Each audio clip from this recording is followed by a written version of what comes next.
প্রিয় দর্শক, দেশ এবং প্রবাসে এই মুহূর্তে যে যেখান থেকে আমাদের ইউটিউব চ্যানেলটি দেখছেন সবাইকে প্রীতি এবং শুভেচ্ছা জানিয়ে শুরু করছি আজকের প্রতিবেদন। তো দর্শক, পরিচিত মুখ এই দীপালি আপু, এর আগেও আপনারা দীপালি আপুকে দেখছেন। তো আজকে আমরা আসছি আবারও এই আপুটির কাছে, আপুটির জীবনের গল্প শুনবো। তো চলুন দর্শক, তার কাছ থেকে শুনি তার জীবনের গল্প। আপু, আসসালামু আলাইকুম। ওয়ালাইকুম সালাম। কী নাম ভাই? আর একটু বলেন আবার দর্শকদের দীপালি। উদ্দেশ্যে। দীপালি। তো হ্যাঁ। এর আগেও আপনাকে দর্শক দেখছে, তো আজকে আমরা আসছি আবারও জীবনের গল্পটা শুনবো। তা আপনার জীবনে ভালো লাগা, ভালোবাসা, সুখের দুঃখের কষ্টের কথাগুলো একটু যদি বলেন, দর্শক এই শুনতে যে ভাই জানতে পারবে। ছোটবেলাতে থেকে অনেক কষ্ট তার আগে বলেন যে হুম। এই যে ভিডিওটা করছিলেন সেখানে মানুষ আপনাকে কতটুক সাহায্য সহযোগিতা করছে? হ্যাঁ, কিছুটা করছিল ভাইয়া। তো যে ভাইরা করছে হ্যাঁ, তাদের জন্য কি মন তাদের থেকে জন্য দোয়া আমি করেন দোয়া কিনা? করি ভাই। হ্যাঁ, তাদের জন্য আমি আল্লাহর কাছে দোয়া করি। সারা পৃথিবীর মুসলমানদের জন্য আমি দোয়া করি যে তাদের আল্লাহ সবাইকে ভালো রাখে, সুস্থ রাখে। যারা ইন্তেকাল করছে, যারা পৃথিবী থেকে চলে গেছে, তাদের আল্লাহ জান্নাতবাসী করুক, আমি দোয়া করি, এই কামনাই করি। এই দোয়াটাই আপনি করেন? হ্যাঁ। তো বলেন, এখন কেমন আছেন, কি অবস্থায় আছেন? ভালো আছেন? তারপর ভালো না থাকার মতোই, যে অনেক কষ্টে আছে। একটা ভাই কিছুটা হেল্প করছিল, হুম। এটা নিয়ে একটু চলতে পারছি। এখন বাবা মাকে নিয়ে তো অনেক কষ্ট। 9টা ভাই বোন, 9টা ভাই, অনেক ভাই যে কষ্ট। বোনগুলার বিয়ে হয়ে গেছে, ভাইগুলো বিয়ে করে সবাই শ্বশুর বাসায় চলে গেছে। বোনগুলাও খোঁজখবর নেয় না, আর নিলেও যে এতটুকু পারে না দেওয়ার মতো তফিক নেই। তারা গরিবের ঘরে বিয়ে হয়েছে, দেওয়ার চেষ্টা করে কিন্তু পারে না, তফিকে কুলায় না, দিতে পারে না। আর আজকে এর জন্য আবার আসছে প্রতিবেদনের সামনে।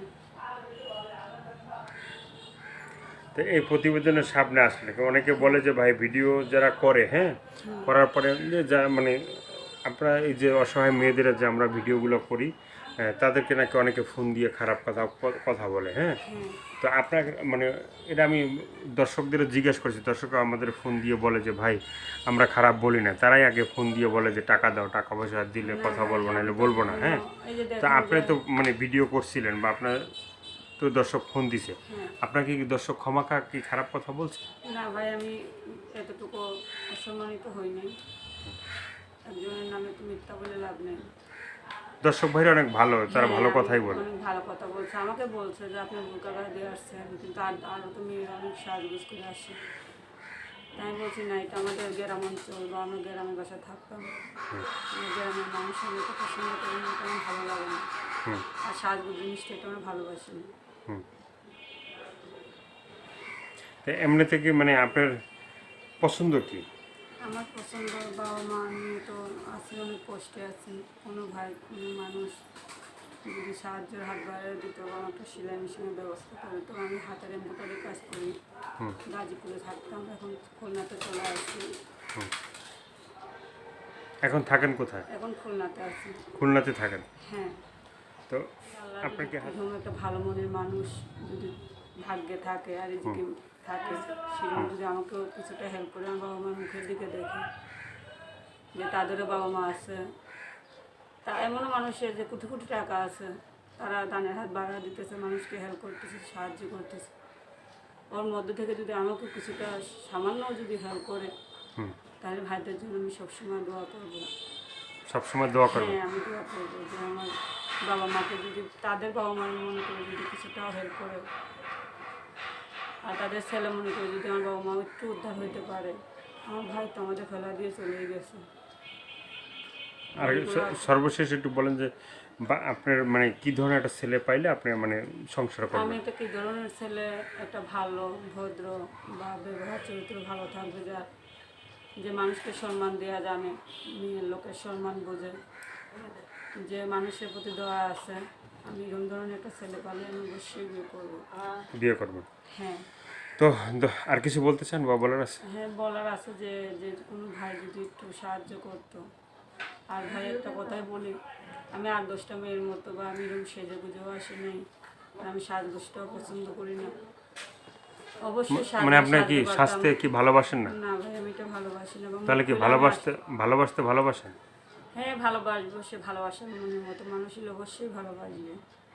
কিন্তু আমাকে কোনো ভাই, কোনো মানুষ যদি, কোনো প্রবাসী দেশি আমাকে খারাপ কমেন্ট লিখবেন না, বা খারাপ কথা বলবেন না ভাই। আমি অনেক কষ্ট করে আসছি। এটা মনে করবেন যে আমি কারো মা, মানে কারো বোন। আমি তো মায়ের জাতি একটা মানুষ। আমাকে কোনো মানুষ কোনো খারাপ কথা বলার চেষ্টা করার আগে তাদের দিকে একটু দেখবেন যে আমার ঘরে মা আছে, বোন আছে, এটার দিকে একটু ভাববেন। আর কিছু বলতে চান বা বলার আছে? হ্যাঁ, বলার আছে, যদি এইটাই বললাম যে আমাকে যে হেল্প করবে, সাহায্য করবে, আমার পাশে থাকবে, আমার বাবা মার দিকে দেখবে, এইটাই। এটাই। হ্যাঁ, তো আপনার দেশের বাড়িটা যেন কই বললেন? আমার দেশের বাড়ি খুলনা। খুলনা? বাজার। খুলনা কোন জায়গায়? কালীর বাজার। কালীর বাজারে। হ্যাঁ। তো সেখানেই থাকা হয় নাকি? না, এতদিন গাজীপুরে ছিলাম, ঘর ভাড়ার টাকা জোগাড় করতে পারি না, বা সেলাই মেশিন, মানে মানুষের মেশিনে কাজ করতাম এমব্রয়ডারির জন্য। এখন খুলনাতে চলে আসছে। খুলনাতে চলে আসে। হ্যাঁ। তো সংসার এখন, আগে তো চাকরি করতেন, এখন চাকরি করতেছে না, সংসারটা চলে কেমন? এখন বাবা হাঁড়ি পাতিল বানায়, আগের ব্যবসাটা আবার আমাদের হচ্ছে, বাবা ওই যে হাঁড়ি পাতিল বানিয়ে এগুলো বিক্রি করে, মাটির হাঁড়ি বলে? হ্যাঁ। হাঁড়ি পাতিল মানে কুমারের কাজ। হ্যাঁ। আর কিছু বলার আছে? না, আমি সবার জন্য দোয়া করি যে সব ভাইরা ভালো থাকে, সুস্থ থাকে, এই কামনাই করি, এই দোয়াটাই করি আমি। তো দর্শক, আজকে এ পর্যন্ত সবাই ভালো থাকবেন, সুস্থ থাকবেন। এই আপুটি যে কথাগুলো বললো আপনাদের কাছে সেভাবেই যদি কথা বলে অবশ্যই তার পাশে থাকবেন। সাহায্য সহায়তা, প্রেম, ভালোবাসা যে যেটা করেন সেটা আপনাদের একান্তই ব্যক্তিগত ব্যাপার। তো ভালো থাকবেন। আর পৃথিবীতে যে প্রান্ত থেকে আমাদের এই ইউটিউব চ্যানেলটি দেখছেন তাদেরকে বলি যে যারা নতুন তারা অবশ্যই চ্যানেলটি সাবস্ক্রাইব করে সঙ্গে থাকবেন, তাহলে আপনি নতুন নতুন ভিডিও পাবেন প্রতিদিন। ভালো থাকুন, ভীষণ ভালো থাকুন, আর 5 ওয়াক্ত নামাজ পড়েন। আল্লাহ হাফেজ।